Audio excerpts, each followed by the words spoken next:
As the Bengals prepare to travel to Tampa Bay, they're looking pretty injured. Some key players could miss the game, but that's also true for the Bucs. Let's get into some of the key matchups and keys to victory for the Bengals Week 15 opponent.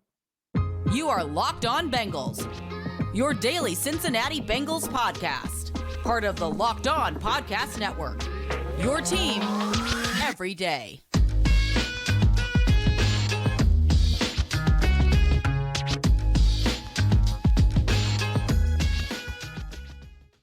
What up, Bengals fans, and welcome to another episode of the Locked On Bengals podcast. I'm your host, Jake Liscow. He's your host, James Rapien. We're part of the Locked On Podcast Network here on Locked On Bengals, bringing you coverage of your team every day, free and available everywhere you get your podcasts and on YouTube. So hit the subscribe button on YouTube or follow us wherever you get your audio podcasts, and we'll be delivered to your devices when we upload, so you can make us part of your first listen and join that first listen club.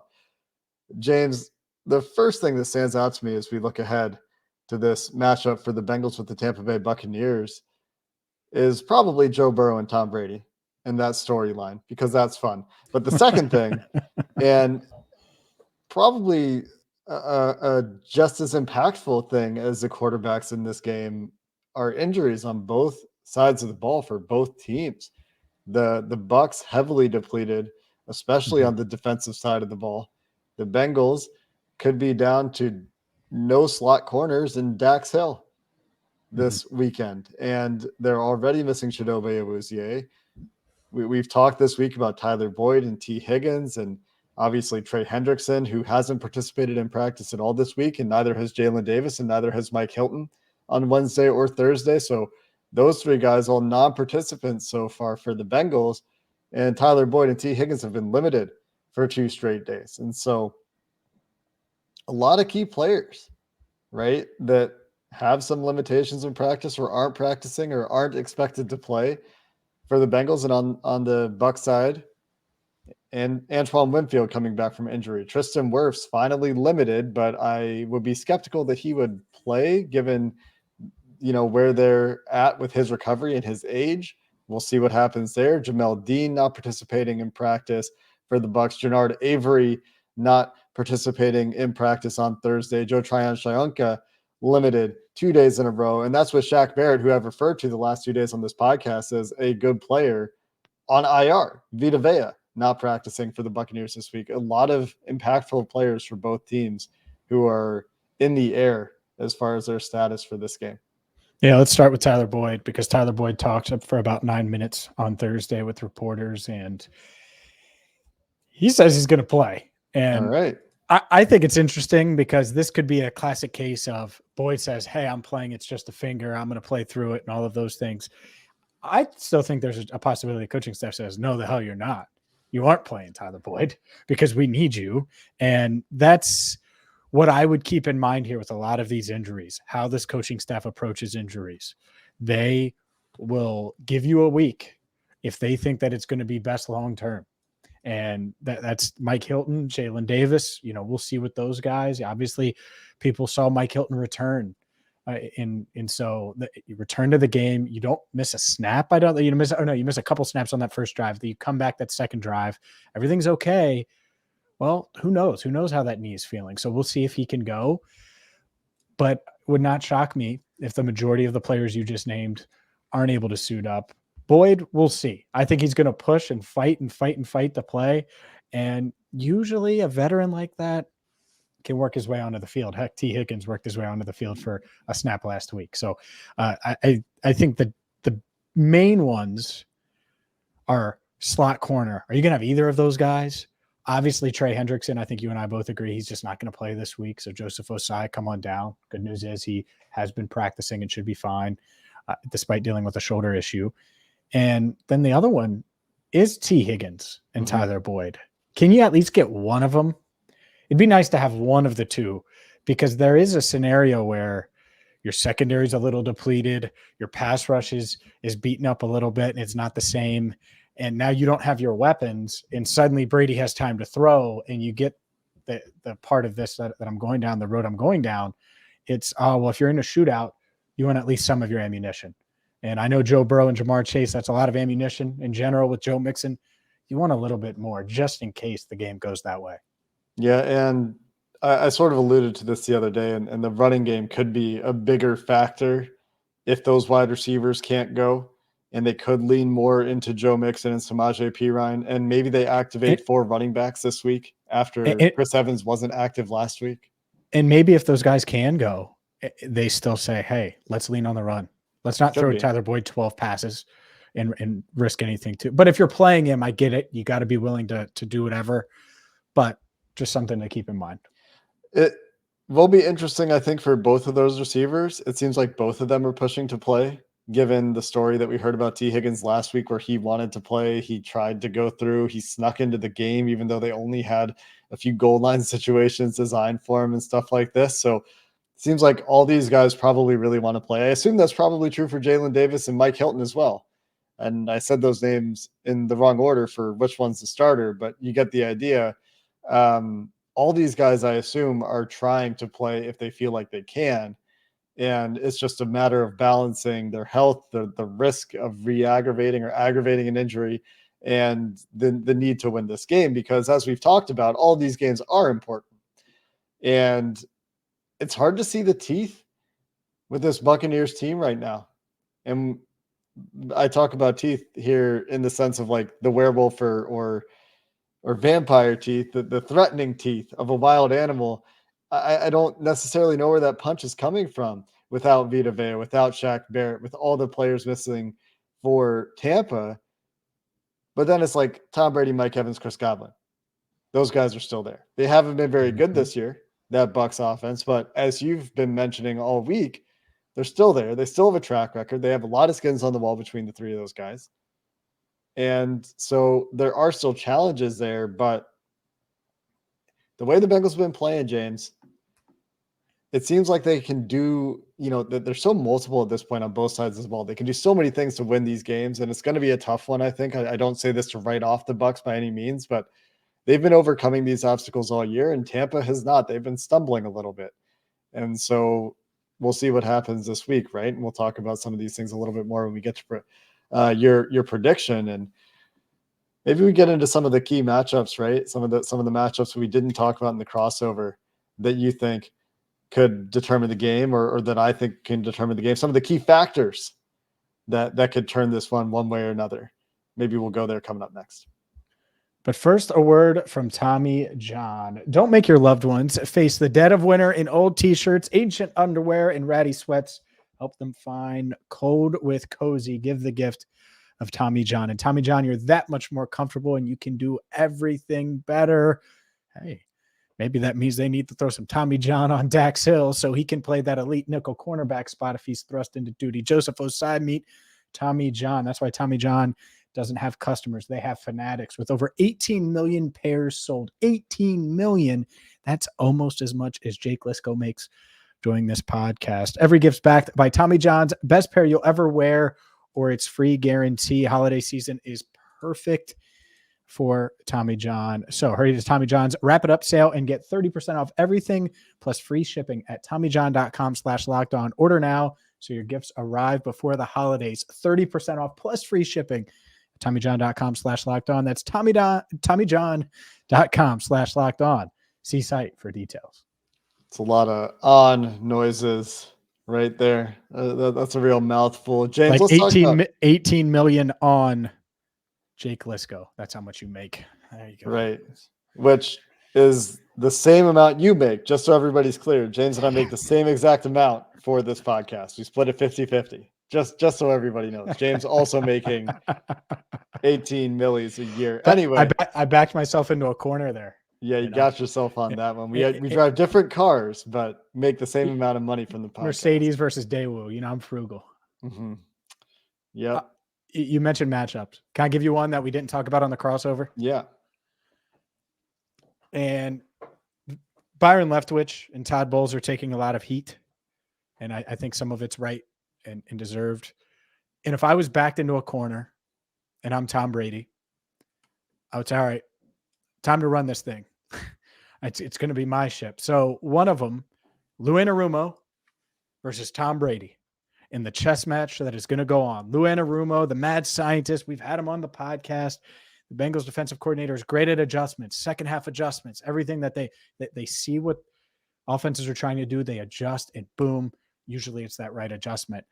I think this is going to be fun because you're talking about the guy who's seen everything and seen it twice and 3 times and 4 times and different times and all over and responded to adversity. Well, when's the last time Brady was 6-7? Haven't been many times. I think maybe the year after they won their first Super Bowl in New England, they were around 6-7 and finished 8-8. So it's rare. So it's going to be a unique chess match between these two. I do think that's interesting, especially with the rumors out there that Tom Brady kind of put down on Thursday that he is tweaking the game plan. You've seen these, I assume, right, James? I have not. Go ahead. Oh, I don't know much more about it than that. There were rumors that Tom Brady was changing the game plan and making his little tweaks. He should, by the way. Clearly. Then he's denied it. So whether or not he's doing I'm not shocked he's denied it. By the way, spoiler, he's definitely tweaking the game plan. I don't even need to read the story. Between the coaches putting it in and game day, like without telling the coaches. Not shocked by that at all, honestly. I don't really know how you do that exactly, unless you're totally going rogue and you're Tom Brady, so nobody can tell you not to. Which this dude used to call Josh McDaniels at like 4 a.m. and be like, "Hey, play 57, this, and this," and like so. I'm sure that's all he's doing is watching film. He'll see something and make an adjustment, and especially if he's not trusting this coaching staff right now, which might matter, might be a thing. And I get that. It'll be interesting to see how the Bucs attack this game and Tom Brady attacks this game because they haven't been able to get much going, as we've discussed, on offense really all year. And they're throwing the ball more than the Bengals. I think a lot more. A few teams in the NFL probably throwing the ball more. The Bengals throwing the ball 65% of their dropbacks, the Bucs at 68.8% of their dropbacks being pass plays. Those haven't been as efficient as the Bengals passing game has been, but you look at the current strengths of this defense, and if I'm Tom Brady and Byron Leftwich, I'm thinking I'm going to throw the ball 75% of the time this week because you got DJ Reader up there to try to run against and Sam Hubbard up there to try to run against, and these linebackers that have been playing great to try to run against, or you have 2 backup corners in Eli Apple and 2 really good safeties, fair, to throw against. And you feel like Mike Evans and Chris Godwin, maybe they can do a little something in this game. So I do think it's going to be very interesting to see what the Tampa game plan is and how the Bengals prepare for Tom Brady at this point in his career, having done as much as he's done with an offense that isn't working, that's still searching a little bit to find their way. What exactly do you lean into? Because I feel like it's been really clear for the last few weeks. And now, here's a team that, I mean, you still prepare for the pass, right? I think that they have a clear passing track record, but they could be so versatile with Tom Brady at quarterback that I think the preparation is not like, okay, we're going to drop 8 occasionally against Patrick Mahomes and try to confuse him. We're going to focus on the run against the Browns and the Titans. I think it's just a little bit different this week, and I think that's a fun matchup that, like you mentioned, to watch. Yeah, because I don't think there is a foolproof, all right, this is what they should do. Outside of pressuring Brady, which maybe they do. Maybe Joseph Osai dials up what he did in that preseason game, which feels like forever ago when he made his debut and sacks Tom Brady. And, Sam Hubbard continues his career year. DJ Reader, who I had to mention today because we've mentioned him all week, and why not get some pressure. And if you do that, then a lot of this becomes a moot point, like a cow's opinion. It's, do you get that reference? You might not, but hopefully our listeners do. And so will that happen?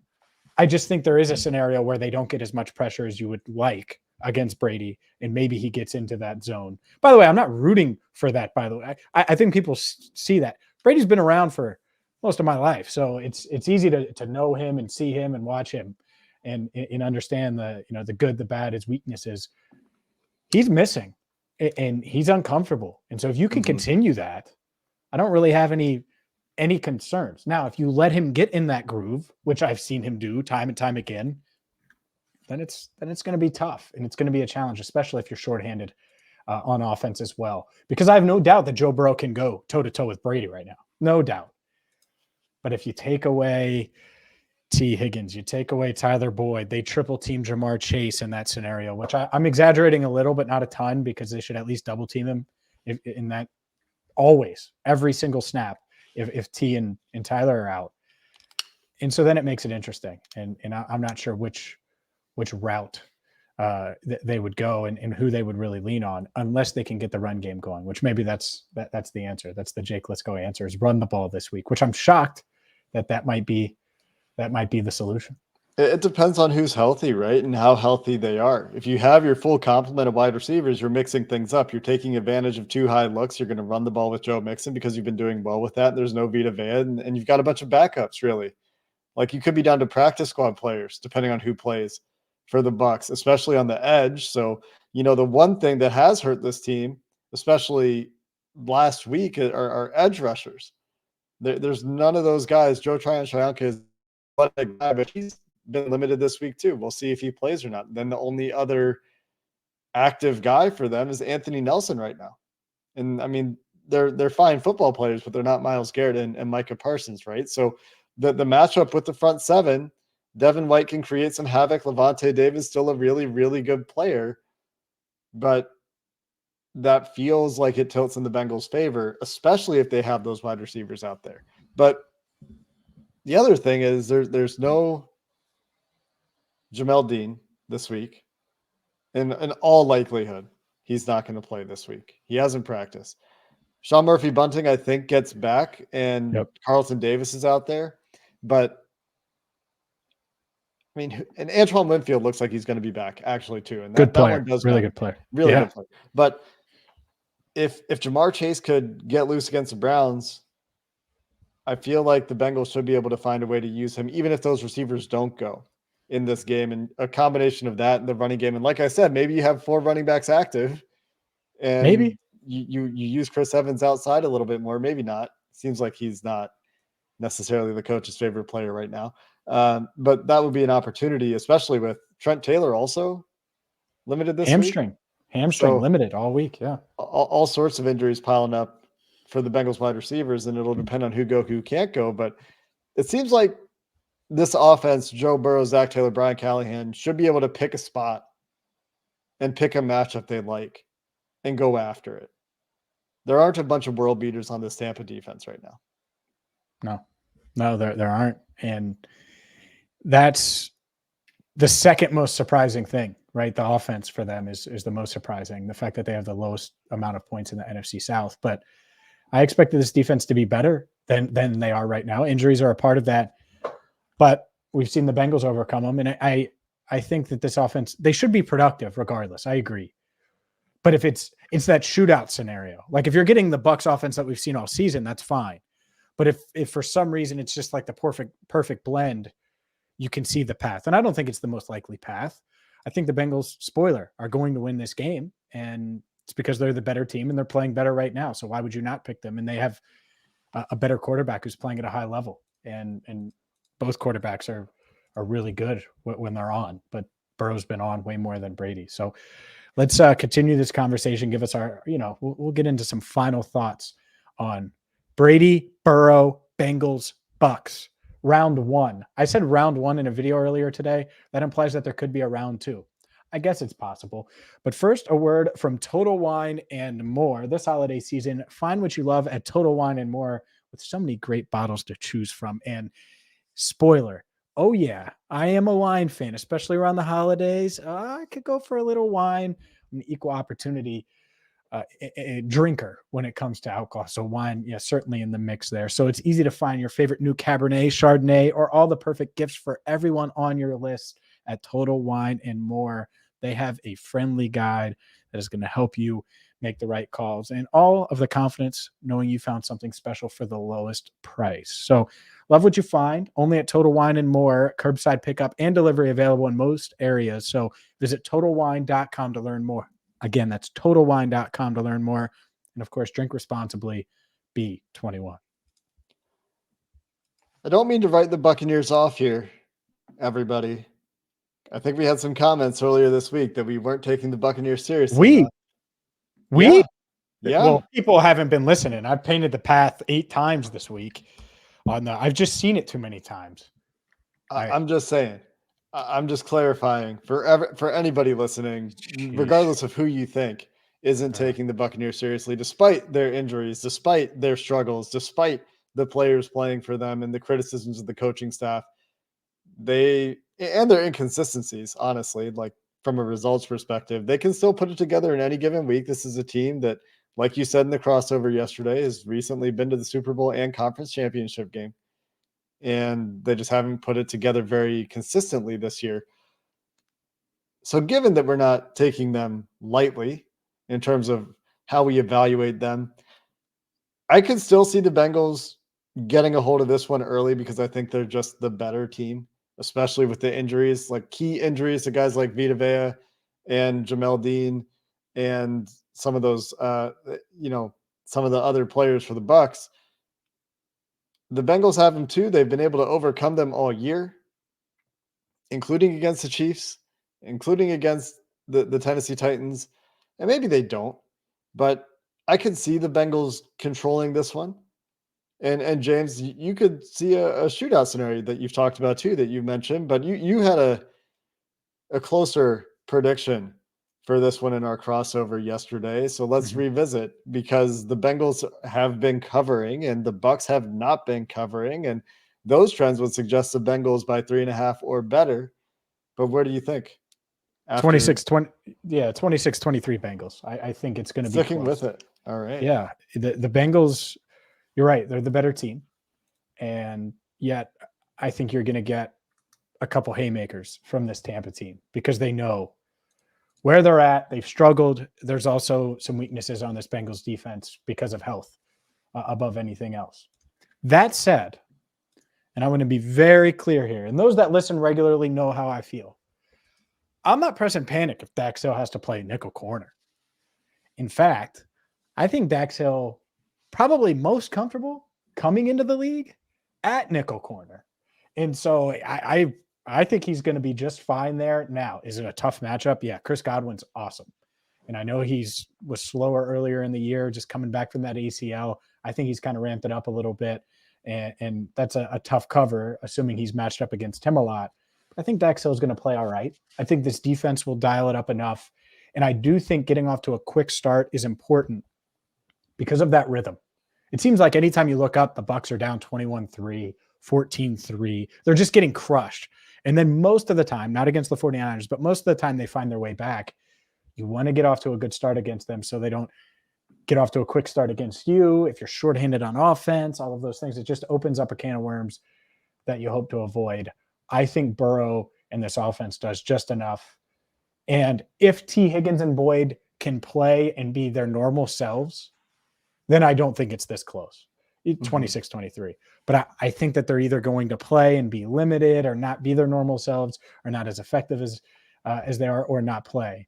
And so if that's the case, that's my 26-23 scenario where it's close. They absorb some haymakers and you look up and Evan Money Mac McPherson delivers in the Bay and the Bengals get their 6th straight. You want a fun fact about 23 points for the Tampa Bay Buccaneers this year? Yeah, sure. They've reached that point in one game all year against the Kansas City Chiefs. 31-41 against the Chiefs. Besides that, they're 21, 22, 21, 20. Everything else below 20 points all year. Yeah, 23. They have 5 games this year getting to 20 points. That's insane. They're playing okay defense too, right? Like they're winning games despite somehow not getting to those point totals, but their defense is just so depleted at this point. It's kind of like they can sort of keep it going a little bit, obviously, despite some of those deficiencies because of the coaching, because of the scheme consistency and these guys being in the system for a while, but it's just hard to see. It could be a Brady thing though. That's always an X factor. Never doubt him. I've been around but too never long. doubt Burrow too, right? Like Brady's done it longer, obviously. But how many times has Joe Burrow taught us that doubting him in these big spots? Sure, but flip the right it. play. Flip it. If the Bengals were desperate at 6-7, and trying to get back into the playoff race, and the Bucs were 9-4, would you say, oh, well, don't count out Burrow? I would. You would Because say you don't back count him him up in out. no corner. I wouldn't feel very good about it. I wouldn't feel very Sure. good about a 6-17 going to play a 9-4 team on a 5-game winning streak. No doubt. And that's why I'm picking the Bengals. That's why I think that the the Bengals should win. And in most scenarios they do. But it's the same thing. I would say the same thing about Burrow. You never know. That's the you never know in these games. And right now as we record this, we don't know who's playing on either side. That's a little bit unclear, with injuries really on both sides, casting doubt and creating a lot of uncertainty. And as always, we always talk about things getting weird, and that is always a big X factor. Which way is the ball going to bounce, and how does bouncing ball luck go? We can't predict any of that stuff, but I don't know, man. To me, on paper, a lot of things scream Bengals in this one, just given the way these teams have played all year. But I'll give you that there are certainly some X factors, and the biggest one of those is Tom Brady. We'll have you covered after the Bengals and Joe Burrow take on Tom Brady and the Tampa Bay Buccaneers right here on the Locked On Bengals podcast, with post-game takeaways, analysis, and throughout the week, more reflection on how the Bengals season is progressing, as they could match last year's win total with a win on Sunday, regular season win total. Anyway, that's going to do it for this episode of the Locked On Bengals podcast. We appreciate you listening, and make sure you check back on Sunday after the game for more. Until next time, Hoo day, and have a good one.